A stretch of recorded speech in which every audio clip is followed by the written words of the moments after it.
Hello friends,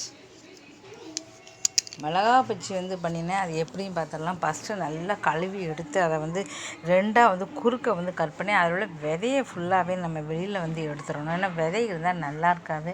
அதனால் first ரெண்டாக வெட்டி அதில் உள்ள விதையை ஃபுல்லாகவே எடுத்து நீக்கிடணும். அதுதான் மெயினு. அதுக்கப்புறம் இந்த பாருங்கள், இந்த மாதிரி ரெண்டாக நம்ம கட் பண்ணிக்கலாம்.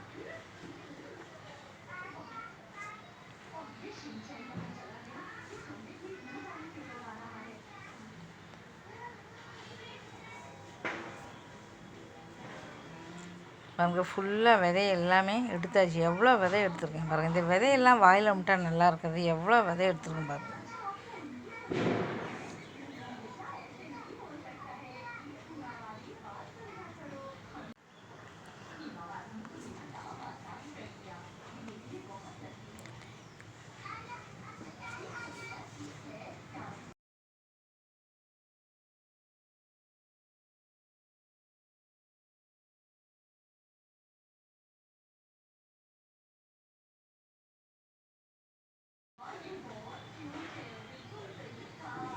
இப்போ பாருங்கள், அதுக்கப்புறம் பார்த்திங்கன்னா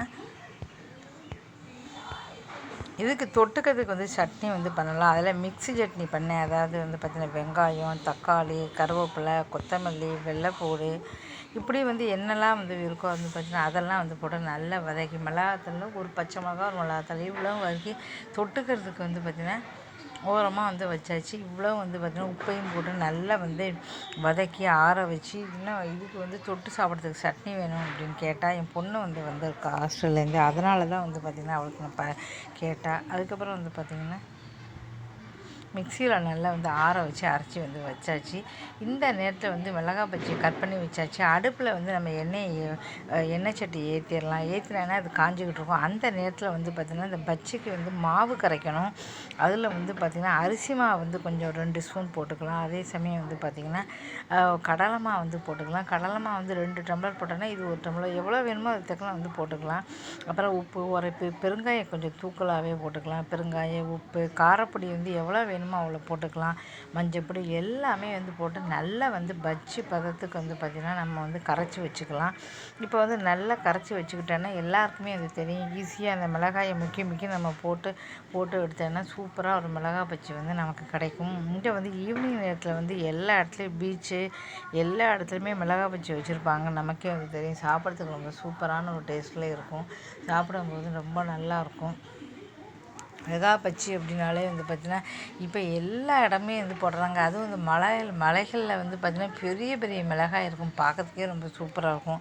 மலைகள் இடத்துல பார்த்திங்கன்னா இவ்வளோ பெருசு இருக்கும், கை பெருசு இருக்கும். அந்த மிளகாயை போட்டு சாப்பிடும்போது ரொம்ப சூப்பரான ஒரு சுவையில் இருக்கும். என்ன தான் நம்ம பஜ்ஜி சாப்பிட்டாலும் மிளகா பஜ்ஜி இல்லையா அப்படின்னு கேட்போம். அந்தளவு எல்லாருக்குமே ரொம்ப பிடிக்கும். ஏன்னா காரமும் இருக்காது, ரொம்ப அருமையாக இருக்கும். இந்த மிளகா பஜ்ஜி பிடிக்காதவங்களே இல்லை அப்படின்னு சொல்லலாம். இப்போ இதை கரைச்சி வச்சாச்சு. கரைச்சி வச்சு முடித்த உடனே பார்த்திங்கன்னா எண்ணெய் நமக்கு காஞ்சிரும். காஞ்ச உடனே அதில் போட்டுட்டு நல்லா முறுமுன்னு எடுத்து போட்டுட்டு மேலே பார்த்திங்கன்னா இந்த காம்போடு போடுவோம். ஏன்னா இந்த காம்பை நம்ம கையில் பிடிச்சிட்டு அதை சாப்பிட்றதுக்கு சாப்பிட ஈஸியாக இருக்கும். காம்பை எடுத்துட்டிங்கன்னா பச்சையை பிடிக்கும். காம்பை வச்சுருந்தாங்கன்னா அதை பிடிச்சி சாப்பிட ரொம்ப நல்லாயிருக்கும். நான் காம்பை எடுத்துட்டேன். வீட்டில் காம்பை போட்டால் காம்பையும் போட்டால் அப்படி சொல்லுவாங்க. அப்படி சொல்லிட்டு நான் எடுத்துட்டேன். ஆனால் கடைகள்லாம் சாப்பிடும்போது அந்த காம்போடு தான் உங்களுக்கு தருவாங்க. அதுக்கப்புறம் எண்ணெயில் நல்லா போட்டு சோப்பாக எடுத்து சாப்பிடும்போது ரொம்ப சூப்பராக இருக்கும். இந்த வீடியோ பிடிச்சா மறக்காம சேனலை சப்ஸ்கிரைப் பண்ணிக்கோங்க. தொடர்ந்து போட்ட எல்லா வீடியோவையும் மறக்காமல் பாருங்கள். எந்த பண்டம் பண்ணாலும் சரி ஒரே எண்ணெயாக இருக்கும். பஜ்ஜி, வடை, ஃபஸ்ட்டு ஒரு பேப்பர் எடுத்து பேப்பரில் போடுங்க. பேப்பரில் போடாமல் சாப்பிடாதீங்க. ஏன்னா நியூஸ் பேப்பரில் போட்டிங்கன்னா அதில் எண்ணெய் ஃபுல்லாகவே உறிஞ்சிடும். அதுக்கப்புறம் நீங்கள் சாப்பிடுங்க. அதுதான் நல்லது. அதோட எண்ணெயை ஃபுல்லாகவே உறிஞ்சிடும். உறிஞ்சதுக்கப்புறம்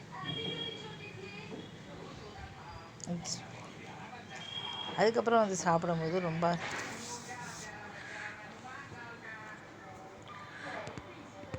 இந்த வீடியோ பிடிச்சா மறக்காமல் சேனலை வந்து சப்ஸ்கிரைப் பண்ணுங்க. தொடர்ந்து போடுற வீடியோக்கள் எல்லாமே பாருங்கள். மானிட்டைசேஷன் வந்து சேனலுக்கு வந்து ஆகலை, கேன்சல் வந்து ஆயிடுச்சு. அதனால் 2வது டைமாக நான் கொடுக்கறதுக்கு எனக்கு இப்போ 600 தான் வந்து கிடச்சிருக்கு. அதனால் வந்து பார்த்திங்கன்னா பார்த்து ஆதரவு கொடுங்க. ரொம்ப ரொம்ப நன்றி. உங்களுக்கு பார்க்க பிடிக்கல அப்படின்னா கொஞ்சம் ஆன் பண்ணி ஓரமாக வச்சுருங்க. அது மட்டும் ஓடிக்கிட்டு இருக்கும். எனக்கு வாட்ச் ஹவர் கிடைக்கும். தேங்க்யூ.